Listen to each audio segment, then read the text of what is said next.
یه چیزی بپرسم. تا حالا یه تیکه کاغذ کوچیک رو دیدی که پشتش یه دنیای بزرگ خوابیده باشه؟ این تمرایی که میبینید دقیقاً همونان. این داستانا از یه روز طوفانی تو دریای شمال شروع میشه. دریایی که همیشه سرد و بیرحمه، ولی آدمایی هستن که هر روز جونشونو میذارن کف دستشونو میرن دل دریا.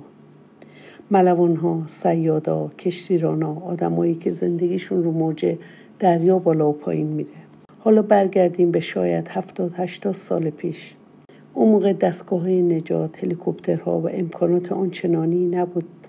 اگه یک کشتی وسط طوفان گیر میکرد، فقط یه امید داشت. امید به قایق‌های کوچیک انجمن نجات دریایی آلمان.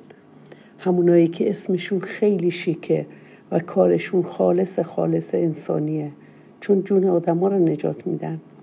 اما مشکل این بود اینا بودجه دولتی نداشتن. یعنی چی؟ یعنی هر قطره سوختی که میسوخت، هر تنابی که پاره میشد، هر چراغی که روشن میموند با پول مردم بود.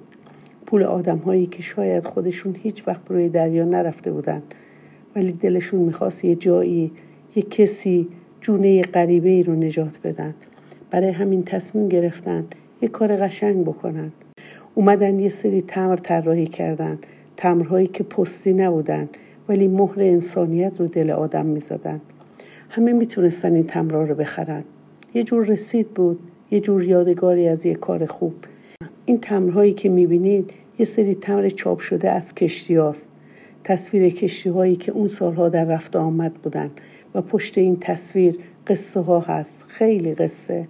میگن یه بار یکی از همین نفتکشا تو دل باد و طوفان گیر میکنه. هوا اونقدر تاریک بوده که حتی سایه کشتی هم رو آب دیده نمیشده. ملوان ها تو اتاقاشون گیر کرده بودن. صدای برخورد موج به بدنه از دور داد میزد، یا تو یا من. تو همین شرایط قایق کوچیک نجات، همون که با پول همین تمبرها حرکت میکرد، روان میشه به سمتشون. نه موتور قوی داشت، نه رادار آنچنانی، فقط یه مشت مرد دلاور که دلشون قرص بود، چون میگفتن پشت ما مردم ایستادن، ما تنها نیستیم. ساعتها جنگیدن با موج، ساعتها دنبال کشتی گشتن تا بالاخره تونستن ملوانا رو نجات بدن. همشونو سالم. همون شب یکی از نجات یافته ها وقتی پاش رسید ساحل، یکی از این تمبرها رو دست یکی از امدادگرا دید و گفته بود این کاغذ کوچیک امشب زندگی منو نجات داده. از اون روز به بعد مردم آلمان وقتی این تمبر رو می‌خریدن فقط یه برچسب نمی‌گرفتن، یه تیکه از یک نجات واقعی رو می‌خریدن. و حالا بعد سالها، بعد نسل‌ها، این تمبرهای کوچیک دارن داستانشون رو برای ما میگن.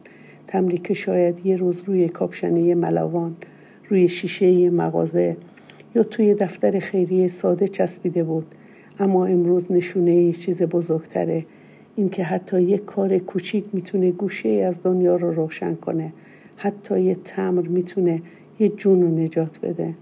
اینا یه تمبر پستیه، رسمی نیستن، بلکه تمبر رسید، یعنی برچسب کمک مالی هن.